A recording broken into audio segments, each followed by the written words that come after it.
Ganesha's appetite. Ganesha was still hungry.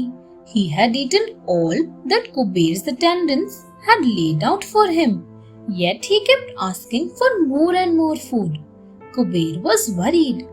"My lord, there is nothing I can give you to eat now. I have already offered all I had," he said. Ganesha was displeased. "Why did you keep this feast for me then? You are not able to entertain a youth well. Get me something quickly, or else I will gobble you up," he said. Saying this, Ganesha went on a destructive spree. He ate up all he could lay his hands on: plates, furniture, and Kuber's city, Alkapuri as well. In fact, Mushak too began pulling down the city and digging holes everywhere. The inhabitants of Alkapuri ran helter-skelter to save themselves and took shelter in Kuber's palace.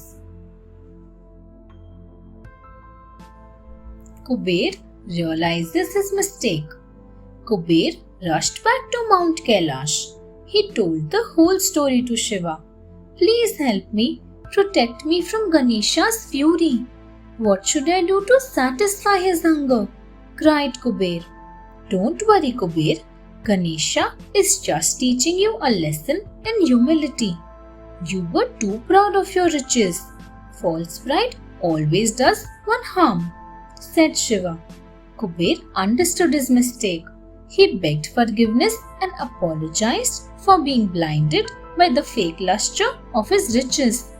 Shiva then advised Kuber to offer Ganesha a bowl of sweet rice cakes to satiate him. Kuber rushed back home with a bowl of sweet rice cakes and presented it to Ganesha. Ganesha was happy and content after finishing up the rice cakes. Kuber fell at Ganesha's feet and begged for mercy. "I could not understand your greatness, my lord. My pride is gone now," he said. Ganesha accepted Kuber's apology and blessed him. Ravan, Shiva's avid devotee. Ravan was the demon king of Lanka. He was an avid devotee of Lord Shiva and a great scholar too. His aim was to become the most powerful demon on earth. For that, he desired to acquire Shiva's lingam. So he undertook severe penance to get the lingam from Shiva.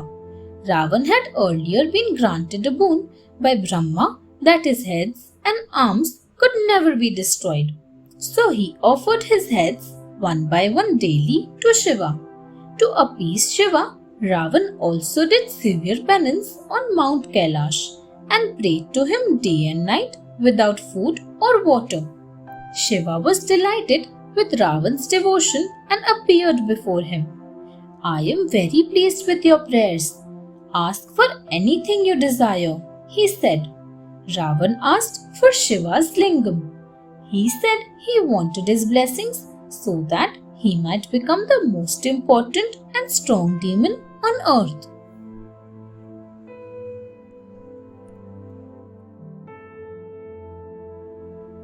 Ravan gets the Shivlingam.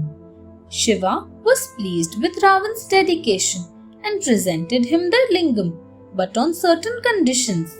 Shiva told Ravan that he would have to return to his city on foot and that he could not put the Shivlingam down anywhere at all. If he placed it on the ground, it would get stuck there. Then he would not be able to take it with him. Ravan was thrilled and agreed to all the conditions. He accepted the Shivlingam and started on his way back to Lanka. The gods were worried.